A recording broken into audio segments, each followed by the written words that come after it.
स्वयंपाकात स्वादाची जान, डीएम मसाले तुमच्या घराची शान. छत्रपती शासन महिला गृह उद्योग कबनूर इचलकरंजी घेऊन येत आहेत अस्सल परंपरेची मराठमोळी चव म्हणजेच डीएम मसाले. मटन मसाला, चिकन मसाला, धणे पावडर, गरम मसाला, बिर्याणी मसाला, तिखट चवदार मसाले आणि चटणी म्हणजेच डीएम मसाले. तर आजच आपल्या जेवणाची रंगत वाढवण्यासाठी केमिकल विरहित डीएम मसाले, गृहिणींच्या मनातले मसाले आणि चटणी अवश्य वापरा. डीएम मसाले महिला बचत गटाद्वारे करणारे स्वच्छ माफक दरामध्ये म्हणजेच डीएम मसाले. संपर्क दिव्याताई मगदूम, मोबाईल 91 30 80 22 55.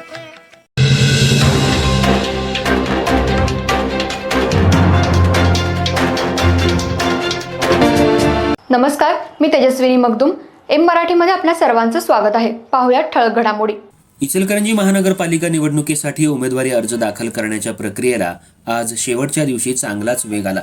शहरातल्या प्रभाग समिती कार्यालय अ अंतर्गत येणाऱ्या प्रभाग क्रमांक 8, 9, 13 आणि 16 या प्रभागांमधून आज अपक्ष उमेदवारांसह विविध राजकीय पक्षांकडून उमेदवारी निश्चित झालेल्या उमेदवारांनी दिवसभरात एकूण 117 नामनिर्देशन अर्ज दाखल केले.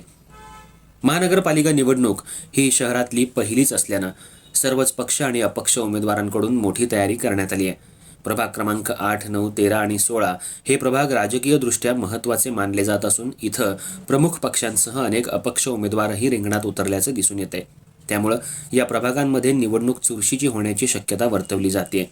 तर अर्ज दाखल करण्यासाठी अनेक दिग्गज नेते, माजी नगरसेवक तसंच इच्छुक उमेदवार मोठ्या संख्येनं आपल्या समर्थक आणि कार्यकर्त्यांसह प्रभाग समिती कार्यालयात दाखल झाले. उमेदवारी अर्ज दाखल करताना विविध पक्षांच्या नेत्यांनी जोरदार शक्तीप्रदर्शन केल्याचं चित्र पाहायला मिळालं. ढोल ताशांचा गजर, जोरदार घोषणाबाजी आणि पक्षाचे झेंडे यामुळे संपूर्ण परिसरात निवडणुकीचं वातावरण तापल्याचं स्पष्ट दिसून येत होतं.